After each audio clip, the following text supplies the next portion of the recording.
The term Oscar bait is relatively new, and although the concept has been around for a few decades, it was the 78th Academy Awards in 2006 that indirectly popularized the term outside of film circles into household use. The 78th Academy Awards became infamous for its Best Picture winner, as it was an exceptionally strong year for thoughtful adult dramas, and as far as the nominees went, there was really only one wrong answer. Crash beat Brokeback Mountain, Capote, Good Night and Good Luck, and Munich, despite not winning Best Picture at any other major film awards or even being nominated for Best Picture at the Golden Globes. Several lessons were learned that night. 1. That aggressive, for your consideration campaigns work, regardless of merit, and indeed. 2. Meditations on the subject of race that place the root of the problems on flawed individuals rather than historical, systemic, and structural injustices will win awards. We have seen this play out time and time again since Crash won Best Picture. That said, though Crash beating favorite Brokeback Mountain was controversial at the time, history has only been more unkind to Crash. Yale professor Echuan Su wrote that Crash imagines racial encounter along the lines of individual experience of hate and forgiveness without exploring questions of structural inequality and public redress.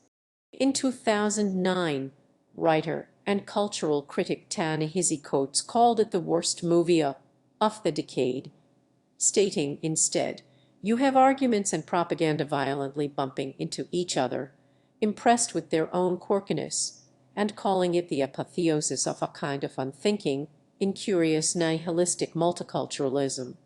There's this narrative that's emerged surrounding Netflix, so bright that audiences loved it and critics hated it. It's hard to measure Bright's success against the typical Hollywood release, which measures success with box office returns. Netflix doesn't release metrics, but according to Nielsen, which has recently started recording metrics for streaming services, Bright got about 22 million eyeballs. That is to say, about 11 million people, assuming an average of about 2 eyeballs per person during the first 3 days of its release. Assuming every person who watched Bright at home would have paid money to see it in theaters, that would put it roughly on track with Transformers 4 and just behind Thor Ragnarok.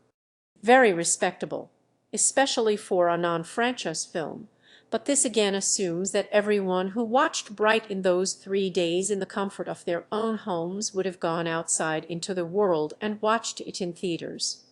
A mighty big jump. A mighty jump.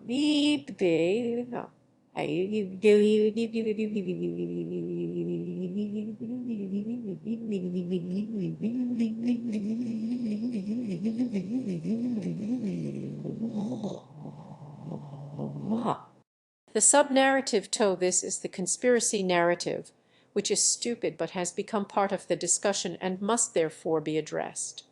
That big Hollywood is paying off critics to pan Bright because the new model Bright represents is a huge threat to their revenue, which you know it kind of is, but you all have got to stop with the conspiracy theories around critics being paid off because the Hollywood Illuminati are trying to crush your movie.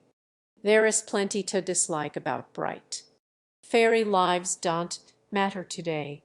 It is true that despite the critical reception, Bright could possibly represent a paradigm shift in filmmaking, away from the focused theatrical experience and towards streaming, all while not needing to sacrifice big names or budgets.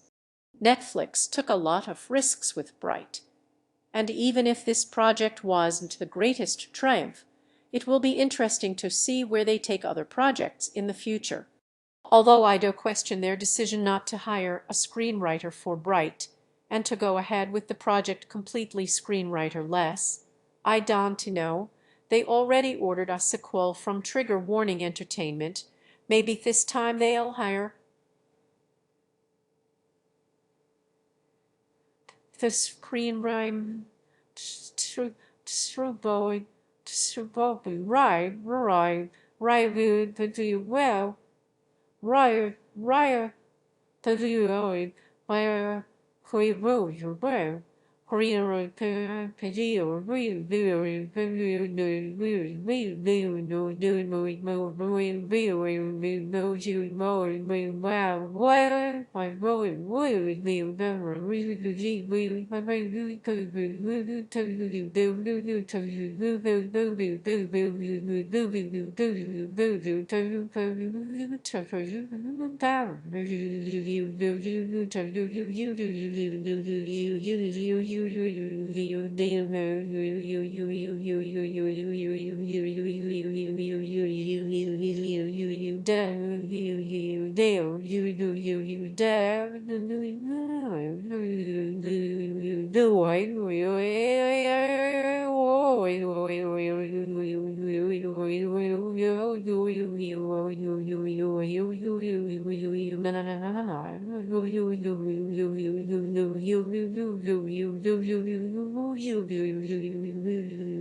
Shit, did I forget to endorse this?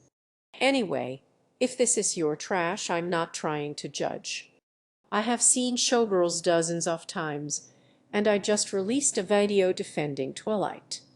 That said, even though this movie kind of came and went and everyone else has already, forgotten about it, I cannot stop thinking about Bright. So we're going to make a thing out of it. That's right, we're remaking a thing. Fairy lives don't matter today.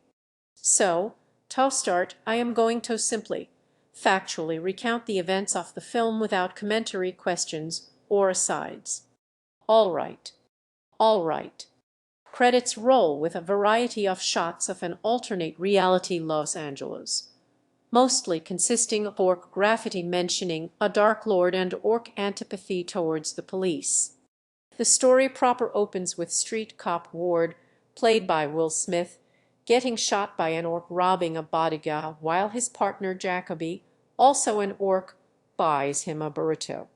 But some time later, Ward has recovered. His wife tells him that there is a fairy in the bird feeder. She wants him to kill it. He goes outside, criticizes his neighbors for playing into gangsta stereotypes, says this fairy lives don't matter today, and crushes the fairy to death with a broom. Upstairs, Ward explains to his daughter that racism is bad. All of the races are different, okay? And just because they re different doesn't mean anybody's smarter. Jacoby shows up to offer Ward a ride to work, embarrassing Ward in front of his neighbors. On the way to work, Ward continues to be a jerk to Jacoby, blaming him for getting shot, and Jacoby suggests that the root of Ward's racism against him is that he isn't getting laid. They drive through an elf district. Ward complains some more, nothing happens, and then they continue to work. In the locker room, Ward's co-workers all make bigoted remarks about Jacoby and justify their bigotry by the fact that the orcs had sided with the Dark Lord 2,000 years ago. During assignment, Ward is assigned to partner with Jacoby. He complains to Margaret Cho, who blames the orc diversity department. Jacoby has a kick me sign on his back. His co-workers laugh at him. While on the beat, Ward yells at Jacoby over nothing. They get a call because of a crazy sword-wielding dirty man who mentions a Dark Lord returning. They joke with Sheriff's Deputy Rodriguez about their shared struggles with racism. They take in the dirty man. Dirty man tells Jacoby and Orsish that Ward is special. Back at the station, Internal Affairs goads Ward into forcing Jacoby to admit that he had intentionally let the perp go because they were both orcs. The Magic Task Force, aka the Magic Feds, show up and reveal that the dirty man is in a group called Shield of Light. They talk about a group of renegade elves called the Inferni, who need 3 magic wands in order to resurrect the Dark Lord. He explains that most brights are elves, but humans can be brights too, if only 1 in a million. Ward and Jacoby get called to a shootout, where they find a bunch of supernatural death. This, and a fragile kick-ass waif named Tycho with a magic wand who appears not to speak English. The enforcement show up, put the magic wand in a bag, and tell Ward that he needs to go outside now and murder Jacoby, or the corrupt cops will kill both of them. Ward goes outside, accuses Jacoby of letting the orc perp go, and Jacoby admits that he did let the perp go, but only because he realizes he chased down the wrong kid after losing the real shooter in the crowd. Inside the house, the corrupt cops decide to kill Ward, Jacoby, and Tycho no matter what Ward does. They go outside, tell Ward it's time, and Ward turns around and murders all 4 of them. Another group of gangsters show up, led by a guy named Poison, declare that the wand belongs to the barrio. They escape, run into an invisible wall, have a terrible slow-mo car crash, which they then walk away from with no apparent injuries. Inferni leader Layla arrives with her Inferni at the original scene. They murder an entire Spanish-speaking family of witnesses, including a baby, and begin the hunt for Ward, Jacoby, and Tycho. Ward and Jacoby hide, are discovered by Poison's gang. One of them grabs the wand and explodes. This is what happens to non-brights who touch magic wands. They escape, hide in a strip club, where they are found yet again by Poison's gang. A gunfight is about to commence, but then the Inferni show up and kill everyone, while failing to capture Ward and Jacoby. Ward and Jacoby escape, talk about their feelings in a gas station bathroom while Layla whimpers in the corner. Ward calls Rodriguez, who demands to see the wand. He calls the magic feds, but the Inferni are tapping the phone lines and cut the line with an axe. Rodriguez cuffs them for their own safety, and is then shot and killed by the Inferni. Another fight scene, Ward, Jacoby, and Tycho escape yet again, only to be captured by a gang of orcs. Take your fat Shrek-looking ass back to your vehicle and drive the fuck home to Fiona. The leader explains that he's angry that they brought guns into that first club they escaped into, demands the wand beats them, and then stabs Jacoby. He orders his son, Mikey the orc, to shoot Jacoby, but then wouldn't you know, it's the kid Jacoby let go, and he can't kill him. So his dad shoots Jacoby instead. But Tycho rips the wand from her skin, revealing her brightly hood, and resurrects Jacoby while the orcs let her. The orcs kneel, and then they are allowed to leave without a word.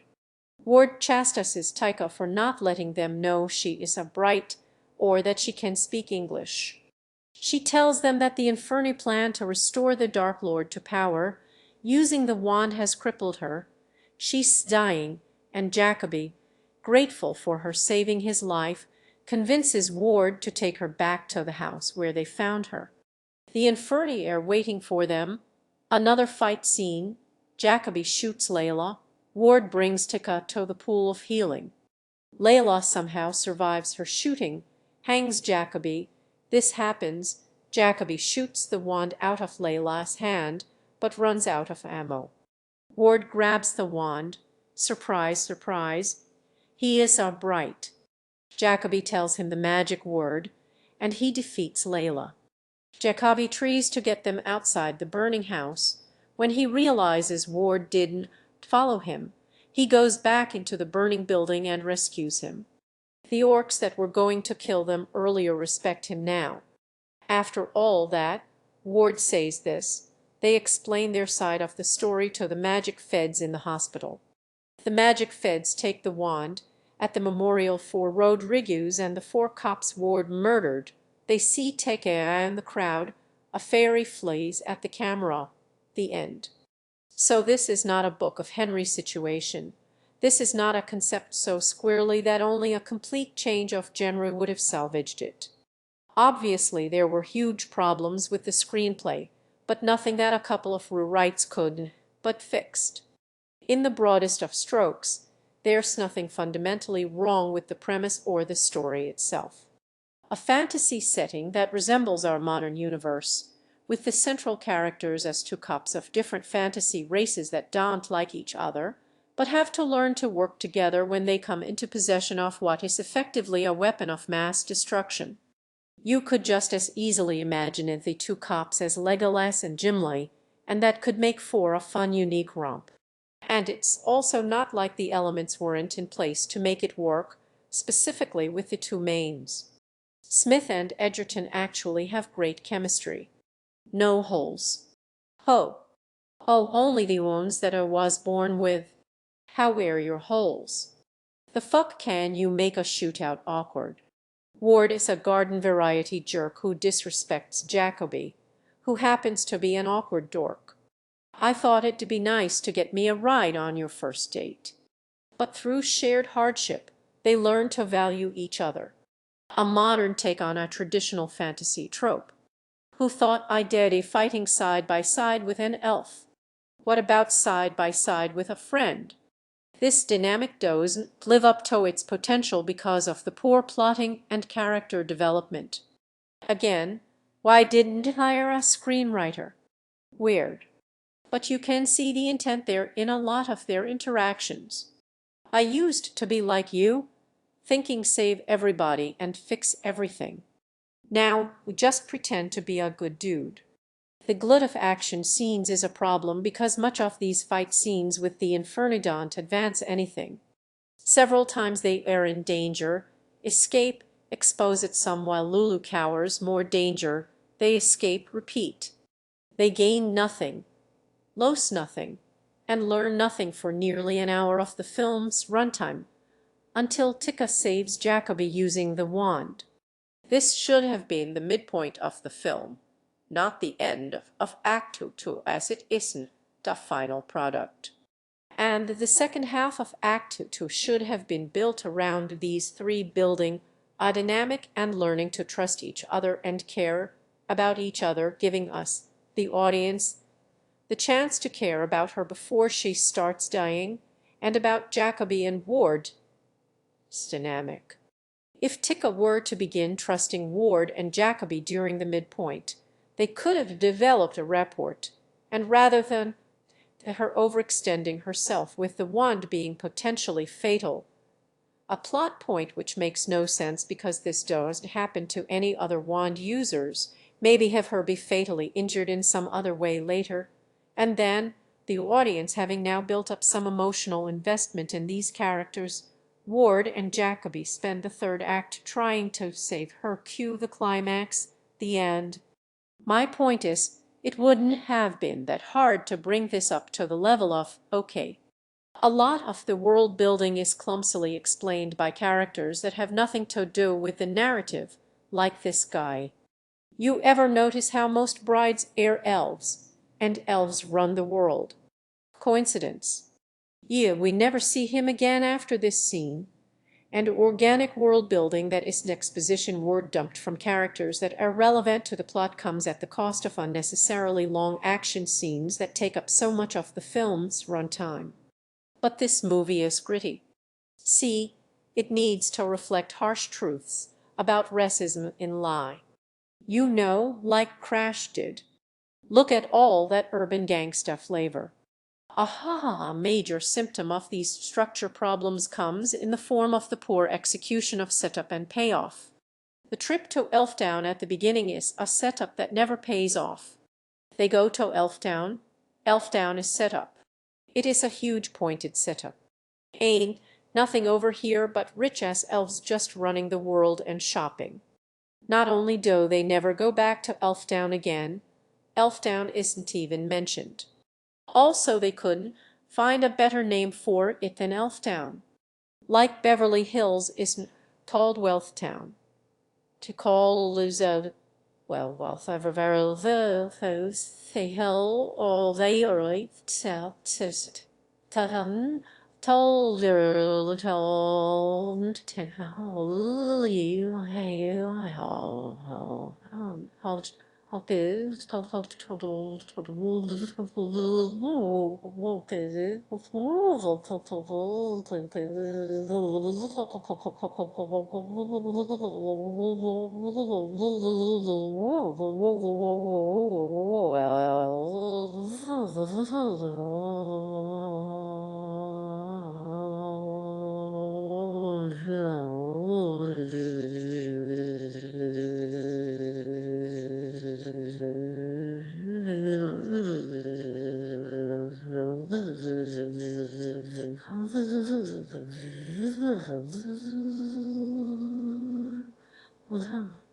Also, where the fuck is this supposed to be? It looks like downtown La, but Beverly Hills is like 10 miles away. Never mind. The fact that Ward has a loving family totally undermines the character they re going for. You don't want me as a friend. Ye. Cause besides taking out the fairy lapped style, you seem to be doing all right. You have a loving family, a daughter you care for, a wife who makes you coffee with napkins and you joke around with. A daughter, you joke. Oh, you feel well, where you are, how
made doubly confusing by this line.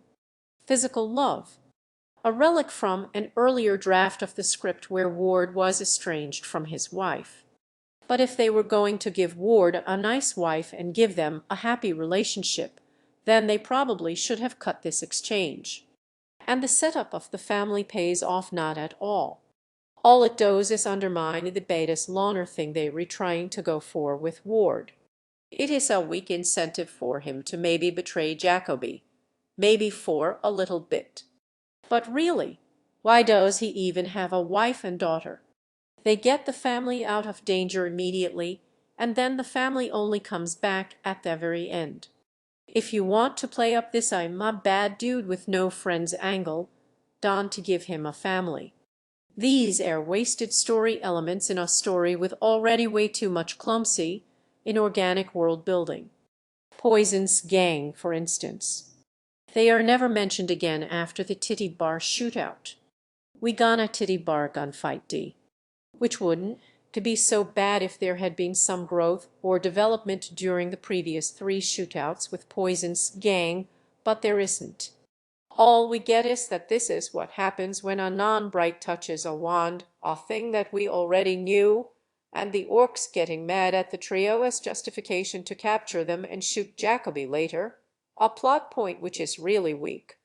These 3 spend a full half hour of the film on the run from Poison's gang, who does not matter and has nothing to do with the plot. Moreover, no one seems to care that even if they get this magic wand, they cannot use it. Perhaps the worst failure of setup and payoff is that Mikey the orc, the kid whom Jacoby helped escape earlier, that we meet later in the Orchid Out, at first you really like hey some setup that was paid off. Jacoby's mercy and good deeds saves him.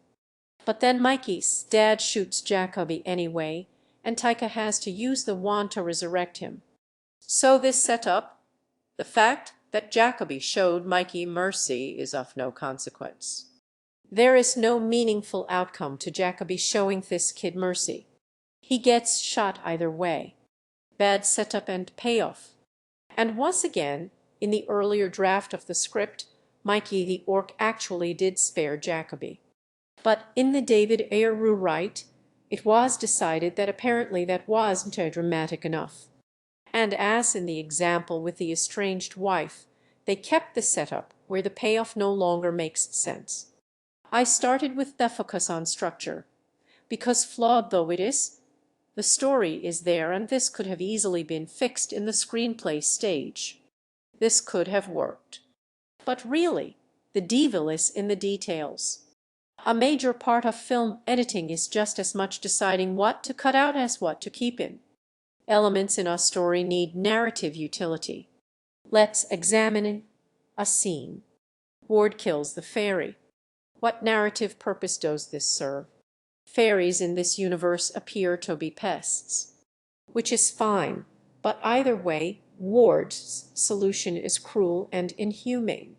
So from a narrative utility standpoint, either it is trying to demonstrate Ward's antipathy towards fantasy things, or it is setting up Ward as a blood psychopath.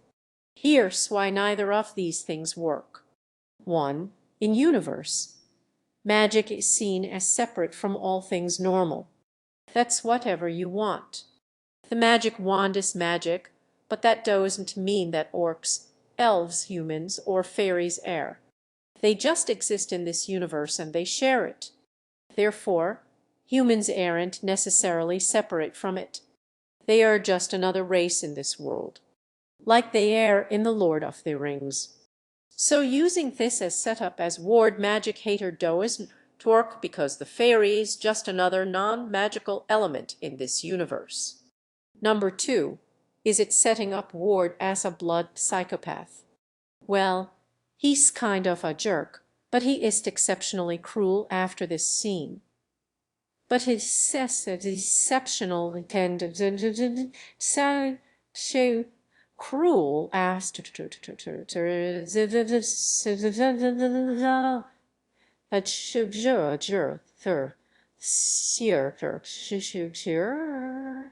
he drops his 4 corrupt colleagues because he correctly assumes they are about to kill both of them. Either way, we never see him abusing his power in relation to relative powerlessness, as it relates to him killing what is in this universe effectively an animal. So he doesn't to grow from this, learn to be more kind to the powerless, nor is it foreshadowing some other cruelty. Like imagining if this movie had begun with Ward instead killing like a rat or a raccoon or a cat or something in the same manner. Yikes, we might say. Not a good dude. This must be going somewhere. But it doesn't. It's what I do. And this isn't about Will Smith being mean. It's about nobody acts like a person in this movie. The worst offender is the climactic scene in which Ward discovers that he is upright. Everyone is beaten up pretty badly, and then Layla starts with this. "What have you done to me, sister? What have you done to her?" Which neither sets up anything nor pays off anything or relates to anything that we've learned about the Inferni. And Dante's start with it setting up extended universe crap. Jacoby breaks free of being hung, shoots the wand out of Layla's hand, and then Ward starts like sassing him. Nick, if you were aiming at the wand, that was a really good shot. But shoot her in her head. and nobody is like moving or hiding or trying to defend themselves as they might be doing in a tense shootout. And Jacoby moves to shoot her again, but I can't. I am out. He says this like he's got a headache, and he just realizes he left his aspirin at home. And all of these characters are within about 10 feet of each other. Nothing is stopping Layla from lunging for the wand with her other not blown off hand, or Jacoby from bum rushing her. And it takes like a full minute for Ward to grab that wand. And then he gets it and he's like, "What do I do?" "Hey Nick, I got the wand." "What now?" And still nobody's moving. Like they re-still in their spots. Like, well, they can't move or that would ruin the blocking. The unkillable Layla doesn't even stand up when Lilu tells Ward the magic word. The war word is Vacoris, Dracarys. And in the time it takes him to process this, Layla still could have grabbed it from him, but she doesn't. She stays put. Like we couldn't have set up the magic word before this scene somehow. This scene is just astonishing in how much it doesn't work from every angle. Because no one acts like a person who is in danger. I am out. But it's Stika who stands out as the biggest problem character development-wise, as there's never any reason for Ward or Jacoby or the audience to be emotionally invested in her. There's no reason for her to withhold that she speaks English as long as she does. She speaks English pretty good now, too. Now we trust you. Or her brightlyhood. Or to follow them around as long as she does, if no trust or emotional bond has been built up. By the end of the movie, when she's dying, neither Ward nor Jacoby nor the audience have any reason to care about her. Taika acting like a weird child alien is, yep, you guessed it, a relic from an earlier draft where she was a literal elf child, and that's why they were carting her around. So use when they added the titty bar gunfight, we re-gonna titty bar gunfight D. That means they couldn't Taika be a literal child anymore. So they aged her up to like a 25-year-old, but changed literally nothing else. But Taika is emblematic of the bigger problem with the film as it tees into theme and world building. She's just poorly thought out. She's just as much a MacGuffin as the wand is. When she is deigned the thinnest of backstories, it is pure function. You re-gonna need to unfuck this. No motivation, no emotional core, nothing. Her defection from the Inferni is motivated by nothing other than Dark Lord bad, but we never have any idea of who she is, so there's never any reason to care about her. The only character who even consistently comes close to acting like a person with pathos and motivations is Jacoby. Hey, Sophia, what's up, Rockstar? So, like Crash feels like it was written by space aliens trying to understand why humans are racist, you get on your knees and suck me motherfucking dick while you read down there, so too it applies to Bright. To paraphrase Ta-Nehisi Coates' comments on Crash, I don't think there is a single human being in Bright except for, arguably, the orc. Both Crash and Bright reach to capture a truth, but capture nothing, because it fails utterly to capture the way people talk and think and act, or how systems work within our society. Man, you know what they say, once with the Dark Lord, always with the Dark Lord. Now, this normally wouldn't to be that noteworthy. It would just be a premise with lots of potential that unfortunately led to a bad movie. But then Bright had to go and make Bright's self about race. I said, orcs ain't cops. He said, now we air. Then he went outside into his Audi car. The intellectual grandfather of the type of fantasy shown in Bright is J.R.R. Tolkien, whose works directly influenced all contemporary fantasy from Dungeons and Dragons to Willow to Skyrim to Bright. Lord of the Rings is also a launching point of discussion as it pertains to allegory and racial coding as it applies to works of fantasy. Many over the years have pointed to The Lord of the Rings as an obvious allegory for instance, world warrior, a claim which Tolkien virulently denied, stating in a preface to a reprint of Fellowship of the Ring, "I cordially dislike allegory in all its manifestations, and always have done so since ye grew old and wary enough to detect its presence." Tolkien's attitude was that if people are going to read allegory and do his work, fine, have a party, but not to assume that he intended any to be there. He drew from history, yes, but he wasn't making an intentional statement about it. Now the thing is, Tolkien, of course, existed in, absorbed, and reproduced the colonialist worldview of his day. No, I don't think he did it on purpose, but I also don't think it occurred to him to question the implications of making the dark-skinned races of men side with Sauron. I'm not saying Tolkien was a bad guy, eh? I'm just saying he was a man of his time, and critical race theory didn't really exist yet.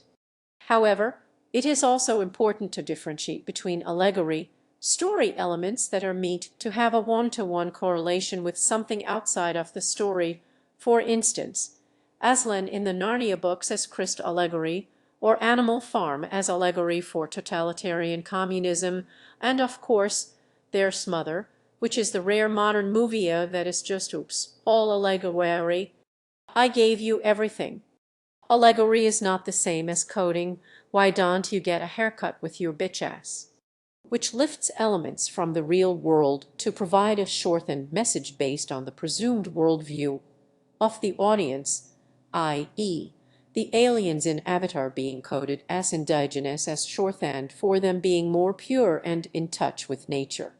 And again, coding is one of those terms that has become politicized and is often read as negative when, in fact, it is a neutral term in academia. It describes a sociological phenomenon. Coding is a neutral term. Allegory exists as a statement of authorial intent. Coding may or may not even be a conscious choice. With stories made by and for humans, there is always coding. There's especially coding in fantasy worlds derived from the worlds of Tolkien, some that were there in the books. His sense of duty was no less than yours, I deem. Some that weren't. And on some levels, this is kind of inescapable because it's basically impossible to create fantasy races that aren't at least a little bit derived from the author's perception of human cultures. Humans have a natural in-group, out-group mentality, and we divide ourselves up into lots and lots of groups. So, cultural and racial coding sneaks into stories, intentional or not. If we look at Skyrim, for example, we have the Nords, who are a coded Scandinavian mishmash. We also have the race of the Khajiit.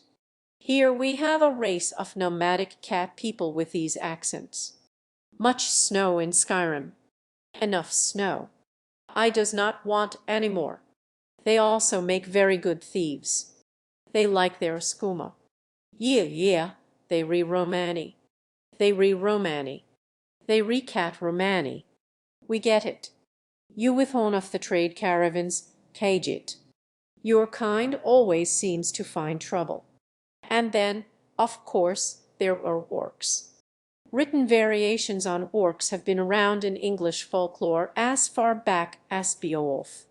But it was Tolkien who collated the modern idea of the orc. Tolkien described his orcs as corruptions of the human form.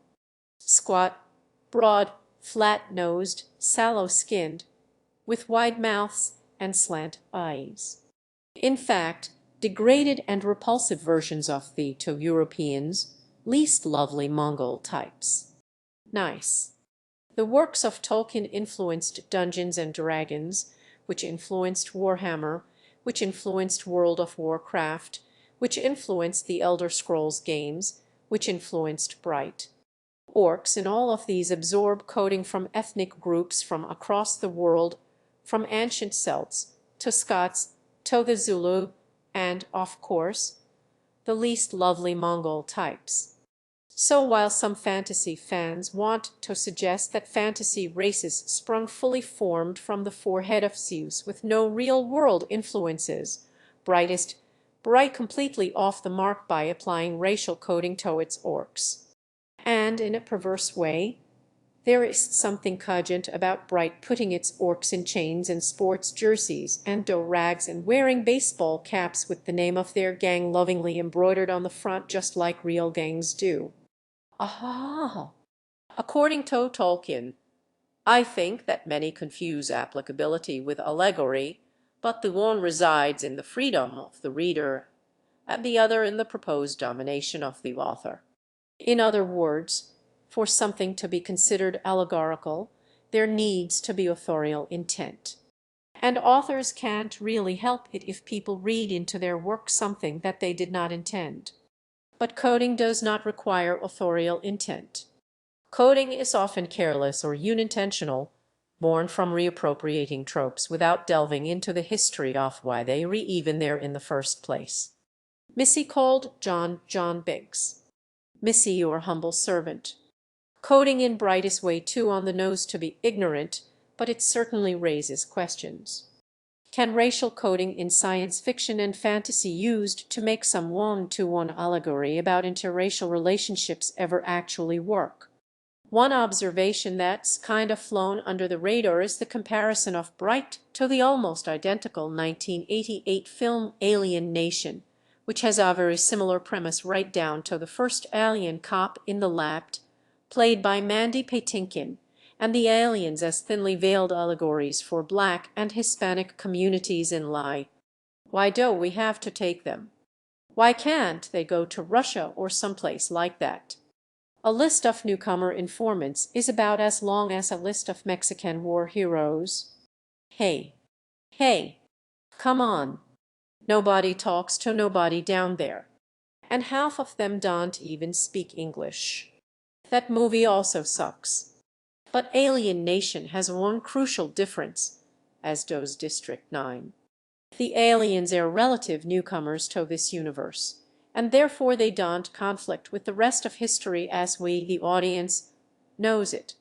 Now, District 9 is controversial because it does some of the things that Bright does, namely using aliens as an allegory for racial injustice. It's also gotten huge pushback for its portrayal of the Nigerian gangsters, and I'm not going to disagree with that. But while District 9 is far from perfect, I'm going to quickly point out where I think it succeeds and its allegory where Bright fails. 1. The aliens are alien, and with the exception of Christopher Johnson, largely incomprehensible. Yes, there is racial coding woven in because there always is, but they aren't wearing do-rags and chains and sports jerseys. God damn it, Bright. 2. Our history and the movie history diverge like 20 years earlier. The recently divergent history means that interhuman racism was allowed to develop and thrive and does not feel out of place in this universe the way it does in Bright. 3. You spend a lot of time with Christopher Johnson and see the actual shit he and his family live under, and it's not just stupid lip service like a kick me sign at work. 4. District 9 does not pussyfoot around what it thinks is a cute metaphor. It does not place the blame of racism on flawed individuals, but rather on vast systems in which individuals are willingly complicit because they benefit from those systems. But perhaps the most applicable comparison to Bright is Who Framed Roger Rabbit. What could have possibly happened to you to turn you into such a sorpus? You wanna know. I'll tell you. A tune killed my brother. A tune. No. First of all, sometimes it is actually better to just not explain how we got here. Roger Rabbit never explains the history of how tunes came to be, and to be clear, that is a good thing, because we do not need it in this story. It's also a clever reflection on how black entertainers were valued as commodities in the 1940s. In many instances, not even allowed to be patrons in some establishments in which they themselves were headliners. Tune review. Strictly humans only. Okay. But the most important facet of Who Framed Roger Rabbit is that the plot of the corporate scheme to bulldoze Toontown is perfectly interwoven with both the themes of the Toons as an exploited underclass and with the protagonist's own internal conflict and nascent anti-Toon racism. So when you look at the above examples, especially Roger Rabbit, the laziness of the world building and allegory in Bright comes into sharp focus. Racism is bad, orcs are oppressed. Now here's a movie about some cops playing keep away with a magic wand for 90 minutes. Really, a lot of these problems could have been avoided if they had taken a poorly thought out fantasy-based alternate reality of our own world and used it to make a comment on the tragedy of modern racial relations. And the real irony is if you look at earlier drafts of the script, they were not really there. The hacky lines about the Alamo, words like gangbanger and homies, those appear to be air additions. And playing up those elements only makes the movie make less sense. Like the master race of elves here means nothing, because the baddies are outliers. It drops this very juicy idea that this is a very vertical society and then does nothing with it, and it ends up meaning nothing to the world. More to the point, the plot itself, keep the magic wand away from Layla, has fuck all to do with the oppression of orcs or Mexicans or whoever. The entire first act sets up this world of oppression, but once the wand comes along, the theme of racism is bad as just window dressing. Yeah, the film still would have had racial coding because all fantasy does, but did the orcs really need to be wearing sports jerseys? Did we need this? I'm not sure embracing all that urban gangsta flavor and leaning in really hard into that racial coding while still also keeping the they really have in the real world, like between humans, was the right way to go. Wives, the views,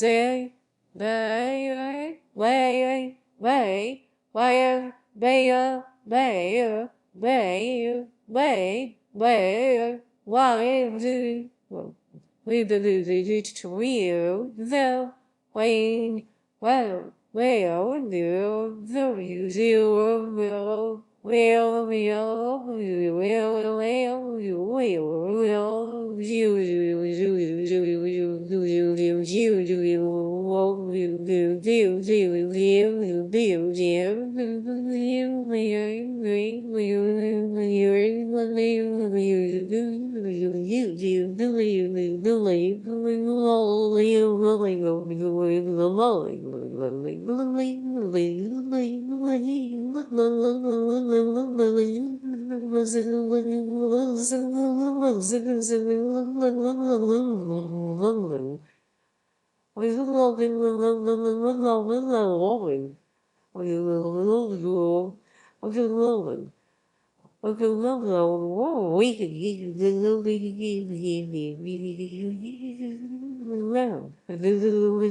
so you note in the examples that work, like District 9 and Who Framed Roger Rabbit, not only are the actual plots of these movies about the exploitation of this underclass and the direct effects of the systemic oppression, they are actually clever about how oppression manifests in these alternate universes. They have their own in-universe prejudices and stereotypes. Tom Raider. But now he's a sore shot. Not a lot runs report. Cop. Jurak was unblooded like me, an orc that nobody cared about. He united the 9 armies and they defeated the Dark Lord. Whoa. That sounds like kind of a big deal. Like the kind of big deal that, I don't know, might lead to a totally different, intervening 2,000 years of history. He was a farmer who changed the world. According to the world of Bright, there was a war of 9 races 2,000 years ago where a Dark Lord was bad and the orcs supported the Dark Lord. But then there was an unblooded orc named Jurak who defected from the Dark Lord, united the 9 races, and led to his defeat. Regardless of the fact that Jur was the hero, everyone points to this little bit of ancient history as the reason why orcs are discriminated against in the modern day. You know what they say, once with the Dark Lord, always with the Dark Lord. Let's take a quick look at other fantasy stories that take place in the modern day. Buffy the Vampire Slayer, Harry Potter, Underworld, American Gods, Gargoyles. All of these have a secret underworld that exists alongside the world that we know, and therefore does not contradict it. This makes Bright unique, but to its detriment. It never thinks through the implications of building an alternate history. Alternate reality stories are relatively rare compared to secret underworld stories, but they are not impossible to find. BioShock Infinite and Watchmen are popular alternate reality stories, but both have relatively recent divergent points in history and massively different outcomes. The point I'm making is that the 2,000 years of backstory all of the characters make such a huge deal about would have led to a massively different universe than just La with orc homies. And when people talk about the squandered potential of Bright, to me this is the worst part. There is no imagination put into the history of the world past the central conceit of a modern setting with orcs and elves in it. And then when Ayaru wrote the project, instead of developing a fully realized world, he had to go ahead and end up with gritty edginess and add all that urban gangster flavor. So you end up with this.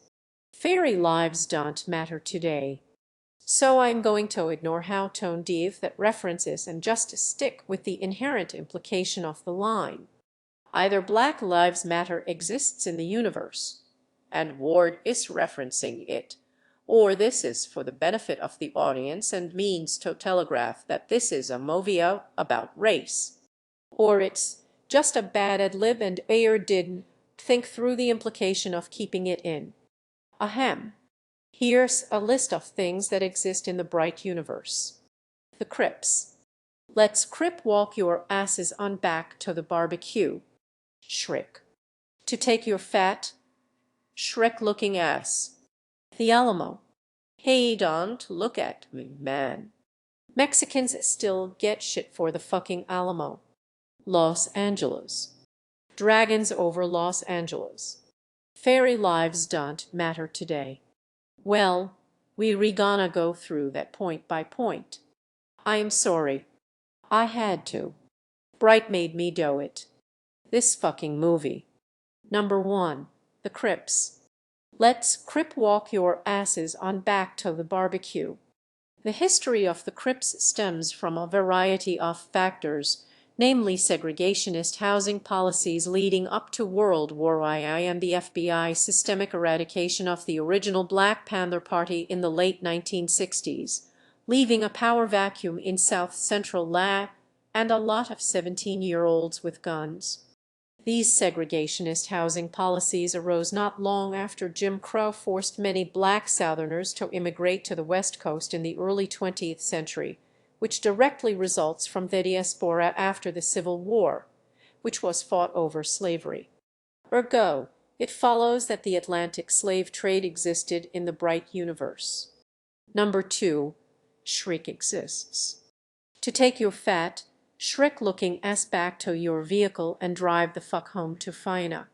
Meaning that Jeffrey Katzenberg exists and the Disney Company exists, and it made its bread and butter from fairy tales, which are just normal tales in this universe, but okay. meaning that Jeffrey Katzenberg was let go from the Disney company after 15 years and an acrimonious multi-million-dollar settlement and several lawsuits, and after several failed attempts at toy animation, DreamWorks broke through with its pastichian version of fairy tale tropes, Shrek. The Alamo exists. Hey, don't look at me, man. Mexicans still get shit for the fucking Alamo. Were there orcs there too? If there's so much strife between non-human races, why is there interhuman racism? Was there chattel slavery of orcs in addition to black people? And that's why orcs seem to all have European white surnames. Was the Alamo a bigger deal in this universe? Because Mexican Americans get shit for a lot of things. I thought you were out having your, like, zillionth baby. The Alamo is not one of those things. What was the 9 races? Were Mexicans one of the 9 races? I see you. I see you typing those comments about how I am overthinking this. And yeah, it's true, but why are you watching this channel anyway? But I can't help it, and people say that they re-interested in the world building of Bright, and I'm like, there isn't any.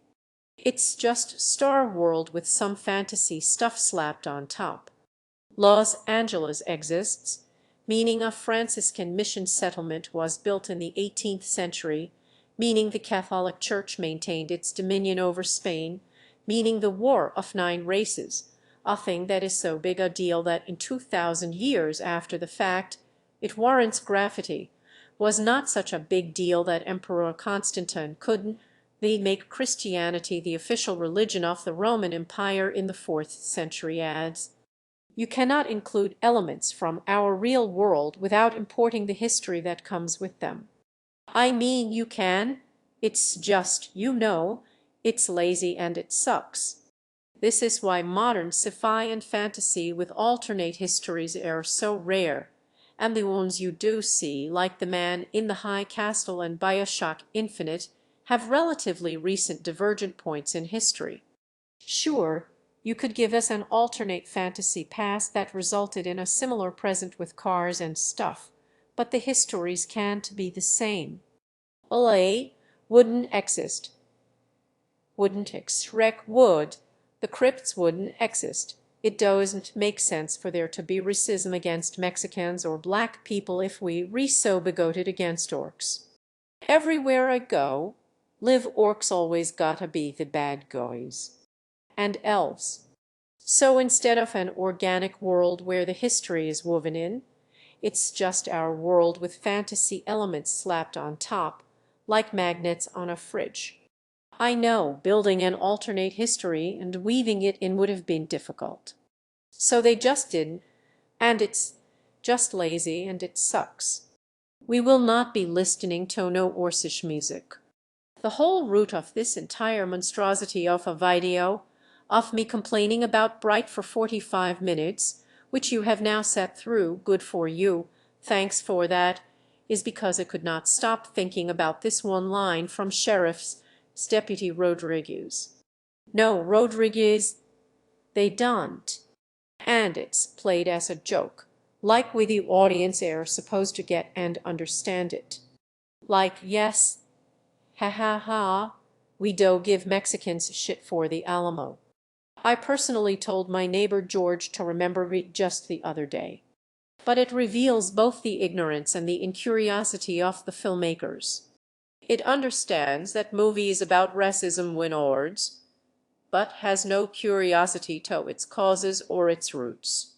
So by reducing bigotry to single, definable, and justifiable historical events, like a lot of the fantasy genre does with its world building, reducing bigotry to single justifiable and even understandable conflicts makes racism feel that much more reasonable. Logical even. Mexicans get shit because of the Alamo. Orcs get shit because of the Dark Lord. Racism is bad, but people have legit reasons for being racist. Like black men consciously playing into stereotypes. And the Alamo. This is a massive shortcoming of movies like Crash and Bright. They seek to understand the logic behind racism, but racism isn't logical. And you can't logic people out of a mindset they did not logic themselves into. Chance the Rapper commented in a tweet after watching Bright, "I always feel a little cheated when I see allegorical racism in movies, because that racism usually stems from human emotion or tolerance, but not by law or systems the way it is in real life.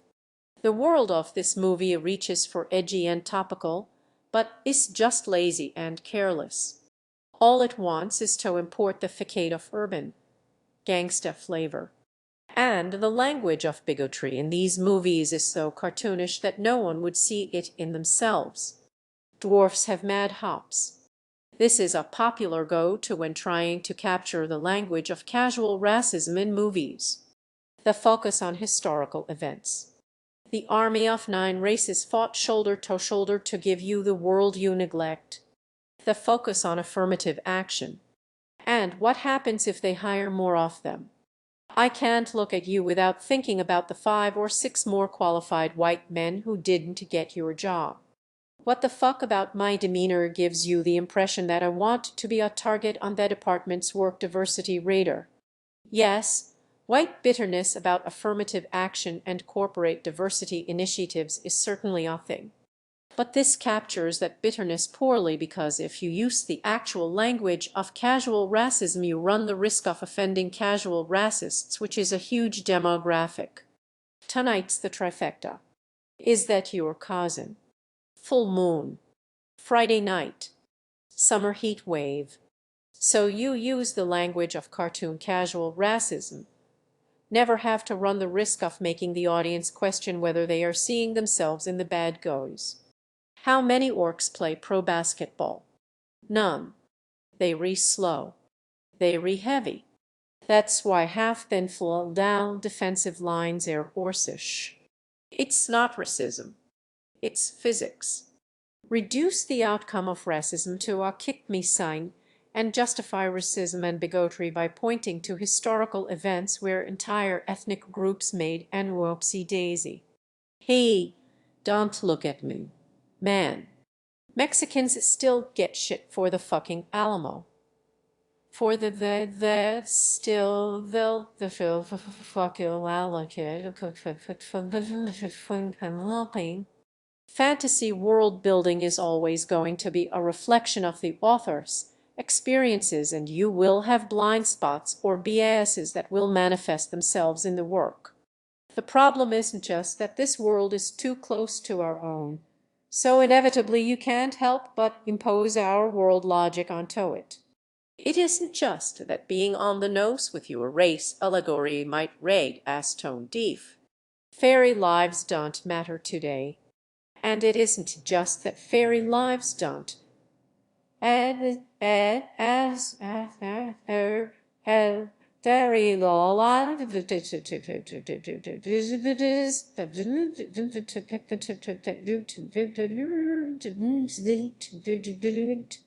Really, it's just that it's incurious and lazy, but it doesn't want to be. And that is what makes it disappointing. Remember when music sold so well that people would use it to promote movies? Yes, they do. Ye. We re going to make this a franchise. Okay.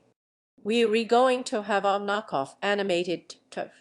It's going to be on Fox on Saturday mornings. Saturday morning cartoons. That's still a thing, right? No. Ye.